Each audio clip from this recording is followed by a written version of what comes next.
What's up, y'all? This NBA season, every shot you take with FANATICS Sportsbook puts points on the board. Earn up to 10% fan cash on your bets, win or lose. So even if your bet misses, you're still scoring fan cash. Unlock the world of FANATICS with FanCash for exclusive rewards like authentic apparel, game tickets, and meeting legends at FANATICS events. Make the switch and turn every bet into a bucket with FANATICS Sportsbook. Winning hits different here. Welcome to the Knicks Film School Postgame Show presented by FANATICS Sportsbook. It is your boy, Jonathan Macri, and I am joined here by DJ Zullo, who I will say hello to very shortly, for a different kind of postgame show than the ones that we have been doing lately here. It has been gumdrops and candy canes for the better part of a week and a half or whatever it's been, however long this homestand has been. I know I, going into tonight, maybe had a couple of notions about, oh man, win this game. Big game against the Heat on Friday to keep the undefeated homestand going. Maybe you get those 93, 94 vibes where it was just the last time, in my opinion, that the Garden was a place that truly, truly had to be feared. And tonight, Garden did not inspire any fear. DJ Zullo, hello, sir. How are you? Hey, didn't know this was going to be a bad omen today when I threw away my kids' Halloween candy. So gumdrops and what was it, rainbows? Whatever the sure, that's canes, fine. Candy canes and rainbows and gumdrops and all the things went into the garbage today. I guess again, bad sign for what was to be an end of a winning streak here. Yeah, we watched this one together with Benji on playback, and we all remarked how different this game looked. Literally the first possession of the game, and we all sort of had that queasy feeling right when this one started, and it didn't get much better after those first few possessions. And we'll talk all about it because it was a rough one, and I can't say I'm shocked by the result. I have some skepticism coming into the game regarding how this offense can work against a truly elite defense. I'm not saying Orlando is an elite defense, but they sure played like one tonight. They have not been an elite defense thus far this year, but I think given the fact that we are, whatever we are, 3 weeks into a season, a team that has the track record of an Orlando gets the benefit of the doubt that, again, I don't know what their defensive ranking was coming into this game. I frankly don't really care what their defensive ranking was. I've seen enough of this team over the last few years. We know how they're coached, and we know their personnel, especially when Jalen Suggs plays, and he played tonight. We know what they are defensively. And so I think you were right to have that concern coming into the game. Second night of a back-to-back, you figured, okay, Knicks may, lack a little bit of that same pep in their step that they've had. And then what really, and we'll get right to it, what this game is going to come down to, and I'll be curious which way the super chats lean as we move along here, is how much are you going to take from this game as far as an arbiter of things to come for when this offense faces a real defense? Because it's funny, me and Jeremy just got done talking. It was, I guess, before the last game, so we're a couple days ago, and we were like, okay, well, we're seeing we're seeing what the offense is. So when are we, like last season, you had those 10 games against the Celtics and the Cavs and the Thunder, and none of them went well. So now what is your measuring stick going to be? You're just going to be the 2 games against the Thunder, and it can't just be that. And so I think coming into this game, DJ, you kind of alluded to it, like a little bit of a measuring stick game because of the type of defense that they could be. And so now we saw how the Knicks just measured up. And now it's about how big of a deal do you want to make of it? Are you going to give them more of a pass because it was, again, second night of back-to-back? Or and also the other part of it, this is the 11th game under this head coach.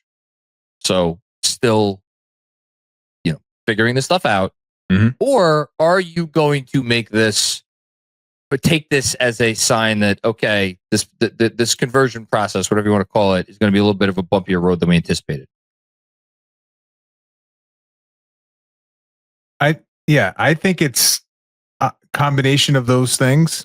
I came into this year wondering if we were going to have a scenario where when this offense bogged down, specifically in the playoffs, I go back to that Pistons series all the time because I felt like that type of physical defense really took the Knicks out of what they wanted to do.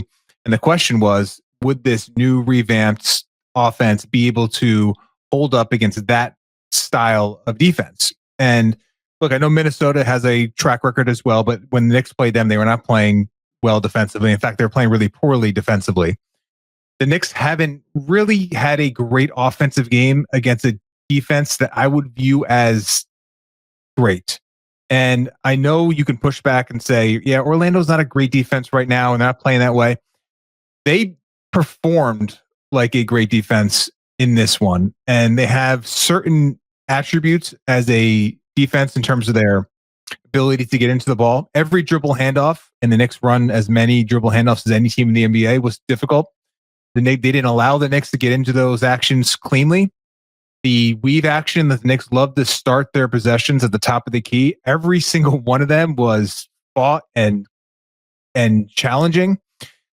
So nothing was easy. And you saw what happens when the Knicks offense gets a little stuck in the mud is that Jalen Brunson takes it upon himself to manufacture offense. And the criticism for Brunson, if you're going to critique him, is that he went that route too early tonight and maybe didn't allow his team to find its footing, because it felt like after those first couple of possessions, Brunson decided, okay, we're going to have to do this a different way. I'm going to have to try to knife my way, grind my way into the paint. I'm going to have to get to the free throw line. I'm going to have to get to that floater range area that has been a shot the Knicks have deprioritized this year and figure out a way to generate points in that direction. I think he probably went that route a bit too early in this one and maybe didn't allow this Knicks offense, and maybe it never would have happened anyway, but it didn't feel like he gave his teammates a chance to find their footing in this one. But it's again, that balance is tough. I don't think he struck the right balance tonight. And look, there's other players that deserve a lot more criticism than Jalen Brunson, but it was a observation I think we all had early in this game that it was a lot of Jalen, and I understand why he went that route. I just thought he went that route a little too early. Yeah, and then the flip side of what you just explained is the Knicks trying to manufacture offense tonight that didn't involve Jalen Brunson. And as I try to unchoppify my internet, why don't you talk a little bit about that? And I'm curious, I'm going to tee up with this. Which do you think was more distressing? The part, and none of this is truly distressing. It's November. But which of the two things bothered you more? The fact that they kind of reverted back to the offense of last year versus the difficulties they had generating really any good shots, with the exception of a brief stretch in the fourth quarter. And if you want to talk about that, you can. Which I think was interestingly enough, that was generated by their defense. Their defense was getting them into good offense during that stretch. And that's something else they weren't doing throughout this game, which we're going to talk about. But which of those bothered you more? I think the latter, the idea that they really struggled to generate that early attack offense that had opportunities for second actions to occur, and the flow side to side. Rarely, if you think back to this game, rarely did the Knicks start an action and then the ball get to the second side. And if you look at and again, these aren't like publicly available measurements, but coaches will tell you that if you can get the ball to the second side, your effective field goal percentage skyrockets. And that has been a hallmark of this team. When you get these baseline cuts and all of a sudden the ball gets swung as that baseline cutter is getting to the opposite corner, all of a sudden they have a wide open corner three. Like, it's been something the Knicks have been generating almost routinely against some poor defenses. So against this one, where every cut is met with a clutch and a grab and a clothesline and a tackle, and we could talk about the officials. I thought they allowed Orlando to maybe be a little bit too physical, but this is the Oklahoma City Thunder theory that Fred Katz talked about with Zach Lowe, where if you are going to hit early and often, you're going to get away with more because the referees are not going to want to bog the game down with foul calls, and you are going to be that physical nature is going to be have an imprint on this game. And I think that's what Orlando did. And everything that the Knicks attempted to do was difficult. I don't think any player on the Knicks really handled it great. Jalen Brunson included. I felt Cat, especially in that first half, just it felt like the physicality and took him completely out of sorts. So to me, the idea that they couldn't get into their offense in an efficient manner is the most alarming. But to your point that you made to start the show, this being November, this being early in the season, I used the word wake up call during playback. I do think this is one of those where it was so easy. Yeah. That you can understand this team still not being ready offensively to be elite against a defense that can play the way Orlando can play. And that's not something that is a major concern. It's just one that is a question that still needs to be answered, but there's still plenty of time to get that question answered. Yeah, and I want to be very clear, and I hope I didn't imply what I'm about to suggest. Like, the fact that they struggled in this game should not at all impact anybody's thinking as far as whether they can succeed against a defense like this in April or May or June. That is what the regular season is for. They will also have a trade deadline. I will just throw out there between now and the playoffs, as well as an opportunity to maybe free up some salary, or that would be an opportunity to free up some salary and maybe potentially get someone else in here. I think that's another interesting talking point from this game. We saw again when Brunson was not in there. Mm-hmm. This is not the first time this has happened this season. Some issues getting the ball up the court. Real quick, can I just put a pin in that? So when early in the season, when Mikal Bridges was freely getting into offense, and we were all praising this idea of like empowering him as a lead ball handler at times and kind of initiating offense, I talked a lot about the fact that a lot of that was unencumbered. And when teams get into his dribble, he struggles. And there were some really rough possessions where Orlando was able to do that, and Mikal Bridges could not initiate offense. I would love to get tracking data on this tomorrow, because it felt like it was inordinately Jalen Brunson initiating offense when it felt more spread out in the earlier games of maybe not only Jalen Brunson initiating. It felt like when Jalen Brunson was on the court, it was him doing all the work, getting the ball off the floor and initiating. And offense tried to get away from that this year, and they kind of reverted back to that almost by necessity in this one.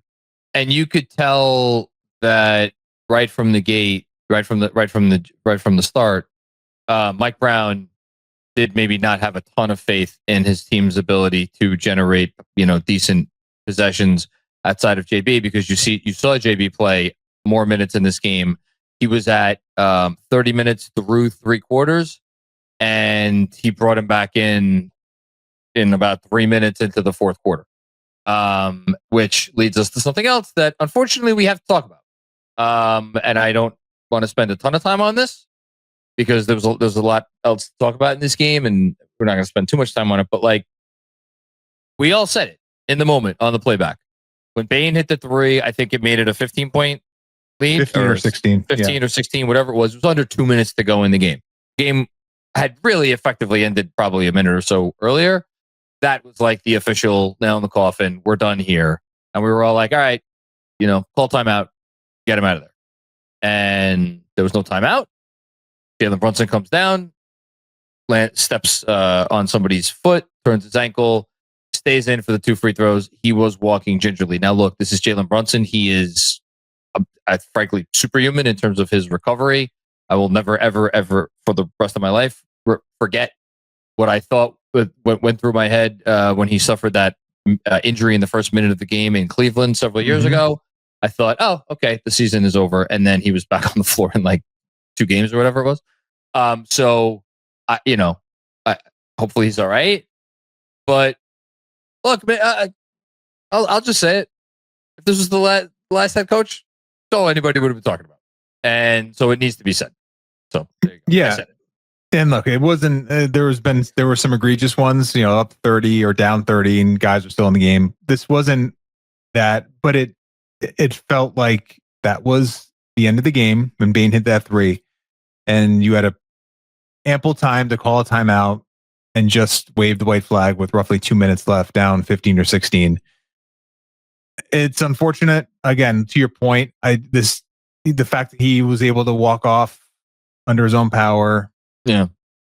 Hopefully this is a relatively unserious injury, but we'll have to obviously get more reporting on that either post game or tomorrow. But yeah, unfortunate. I did think it was just an unfortunate error by the head coach, he's been for the most part, pretty pristine this year in terms of like how he's coached the team and his communication, how he's dealt with the media, and I think he's done a good job. I think this one was an error. And hopefully he's not going to, error is not going to force his best player out for extended period. But yeah, plenty of other things to discuss, but that was not a good look by the head coach. That's the facts. It wasn't ideal. I wanted to point that out to be fair, because I just know what people would say if I didn't. The thing that I want to now flip in the other direction, because a lot of people have been, again, commenting on some of the minutes distributions amongst some of the players, Landry Shamet and Deuce McBride, most notably. I closed a bunch of my windows because my internet was being funky, but Shamet played a ton of minutes tonight. A lot of minutes. Deuce McBride has not been playing quite as many. Now, Deuce McBride did not have a good game tonight. I think it's probably worth saying. Shamet, I thought you could say that Shamet might have had the best game of any Knick. So he was decent. 27 minutes for Shamet and 20 for McBride. Yeah. So again, I don't know that this is the night to talk about that, because tonight those guys played, I think, probably the amount of minutes that they should have played. Anything you want to say on it? Just because I know it has been a bit of a topic. Yeah. Well, I think Deuce has been up until tonight pretty fantastic this year. He really struggled just getting into an offensive set. But not his ball handling, which we all know is a weakness for what is asked of him as basically the backup point guard. That flaw really showed itself in a very alarming way against a ball hawking defense with a lot of physicality and a lot of length, and he struggled with it. And Shamet, he's a little bigger, and he has an ability to generate threes. He's not, they're comparable shooters in terms of their percentages, but Shamet's diversity as a movement shooter supersedes what Deuce can do. So I think the coach, likes that aspect. And I think Shamet's just movement and those DHOs and his connected passing, he just does everything a little bit quicker than Deuce. So I would like to see generally more Deuce McBride, to be completely fair. I think he's been that good this year, but in this one, I can't fault the coach. I thought Deuce was lucky to play 20 minutes. To be quite frank, he had a really rough night, and I am reminded about what a good physical defense that has a lot of strength and length, like the Pistons, like the Magic, can really do to this Knicks offense. And I think that's where we have to still see if the Knicks have another counter to that. And that's where we should end, because we're not about to sit here and kill Deuce McBride alone. You mentioned Cat already. Cat struggled. OG Anunoby, kind of a non-factor tonight.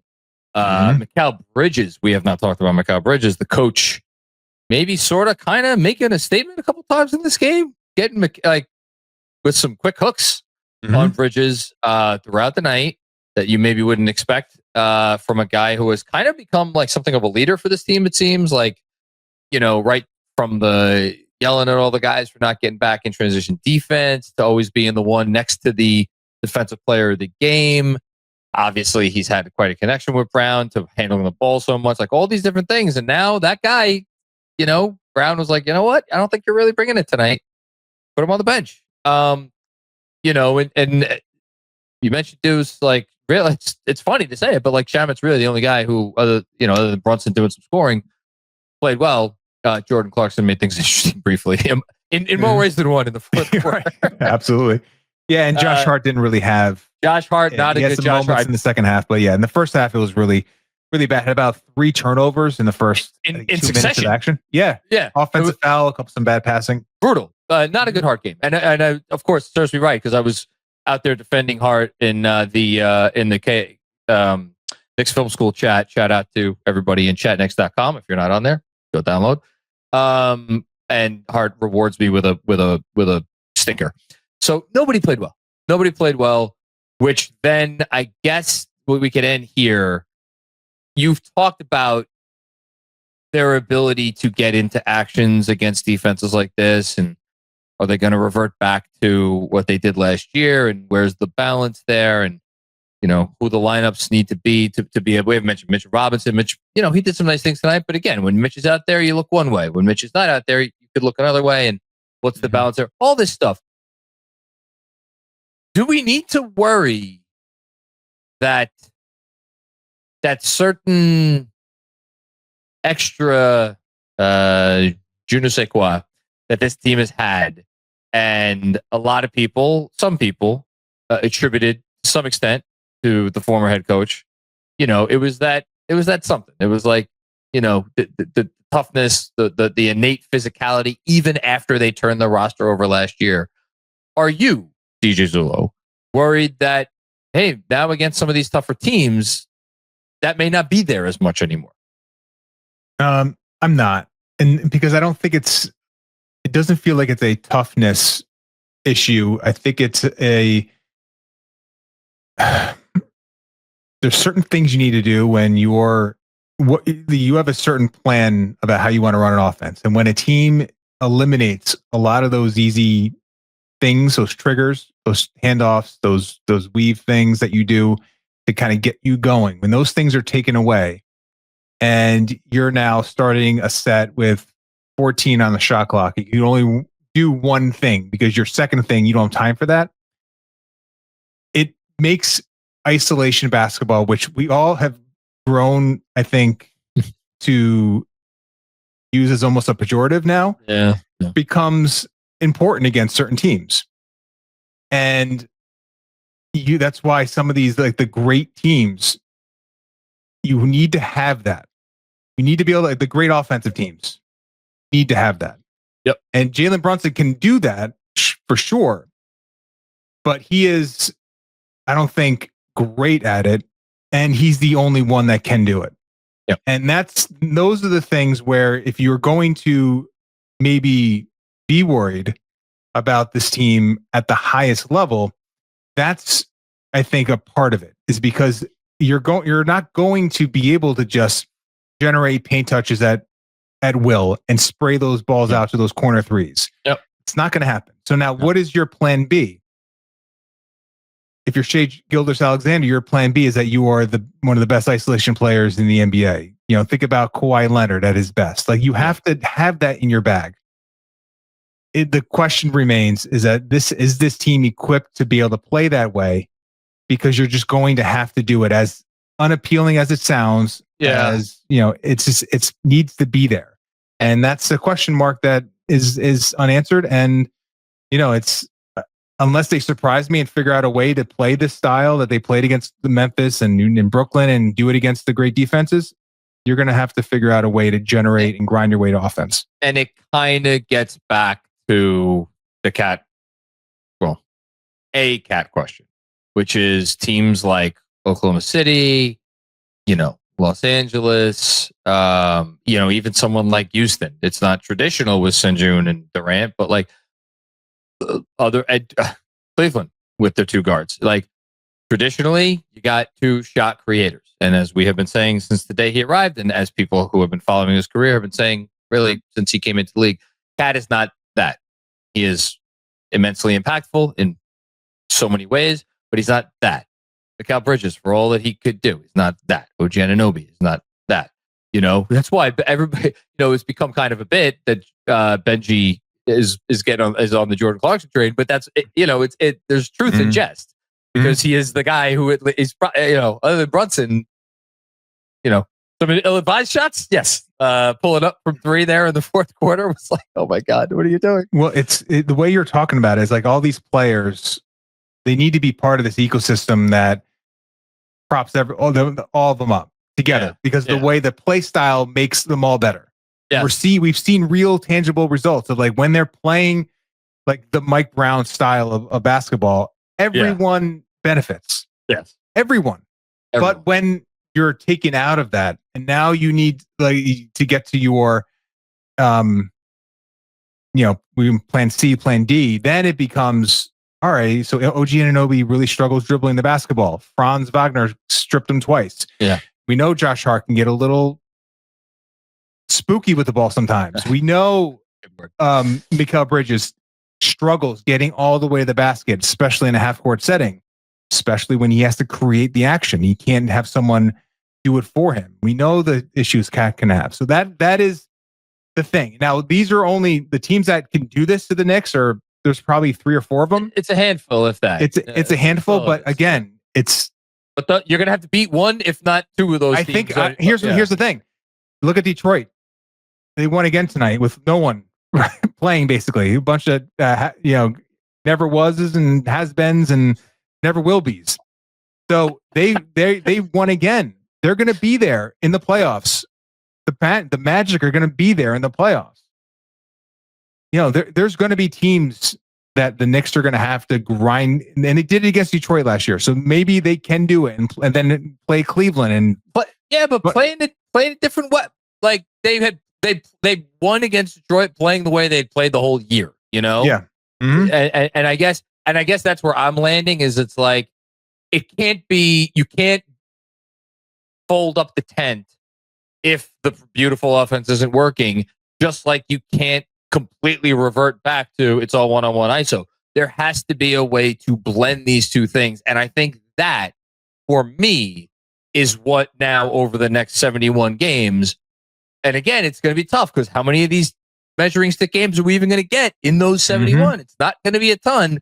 But when we get one of those games against these sorts of defenses, can you start to blend the styles and be able to be successful? A little bit of column A, a little bit of column B.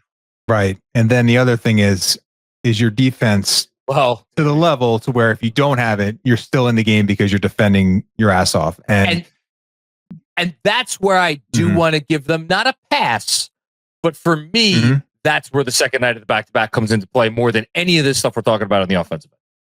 Fair.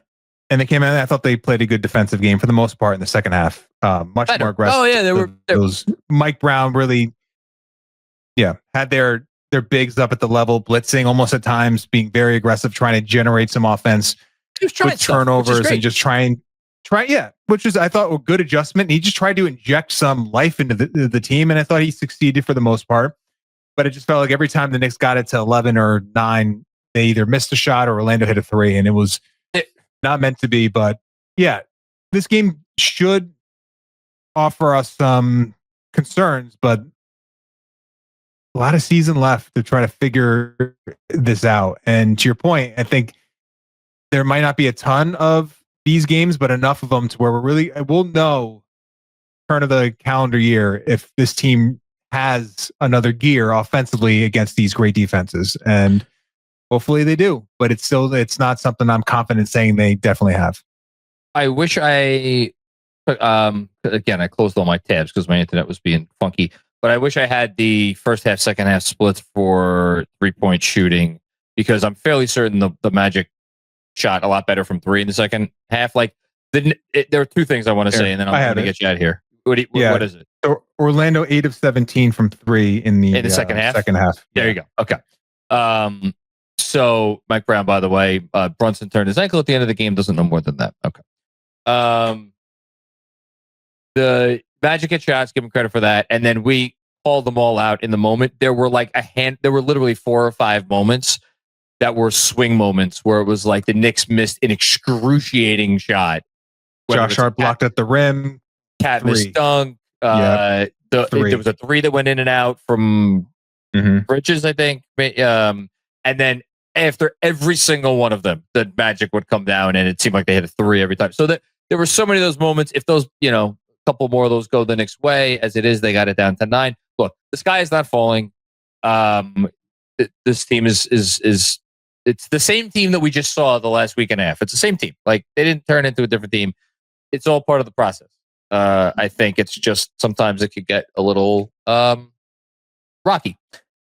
Anything else from you before I let you get out of here? No, I mean, you said it on playback. Friday will be interesting against a good Miami team.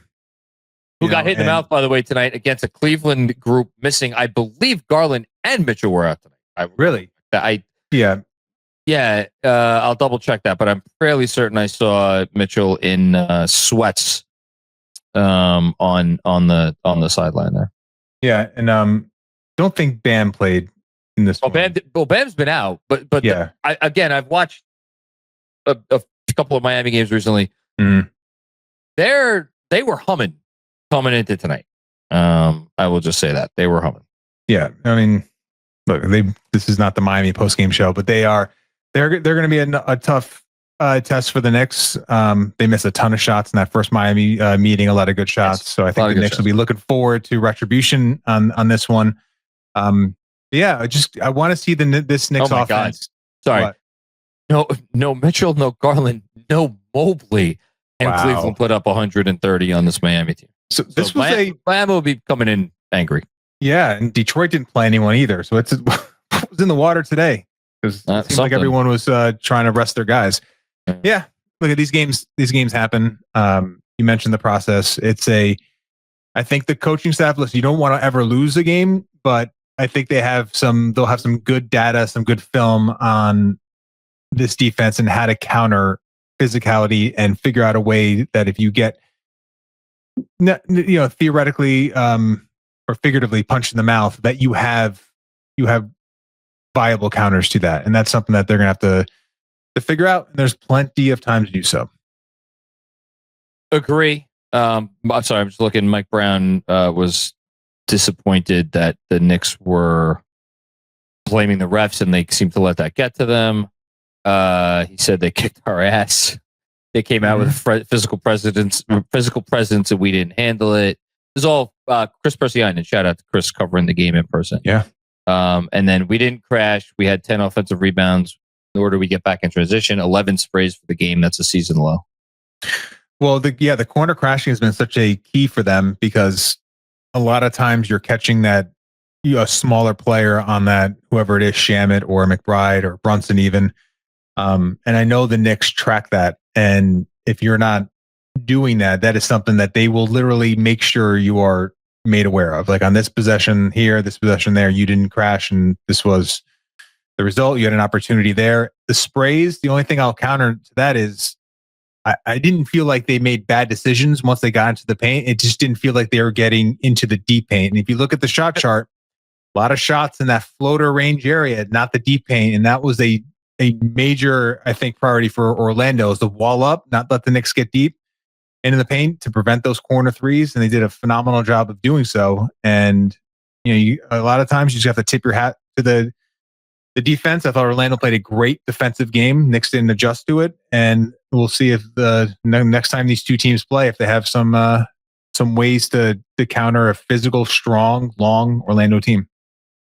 Must be 21 or over. Gambling problem? Call 1-800-GAMBLER. Connecticut, call 888-789-7777. Massachusetts, call 800-327-5050. New York, call 877-8-HOPE-NY.